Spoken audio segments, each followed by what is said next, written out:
السلام عليكم.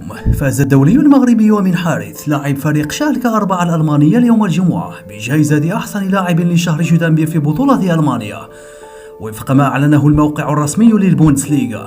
ونال حارث البالغ من العمر 22 سنة الجائزة بعد أن بصم على أداء مميز رفقة شالكة بتسجيله 4 أهداف وتمريرتين حاسمتين ليحصل على أعلى نسبة تصوير الجماهير.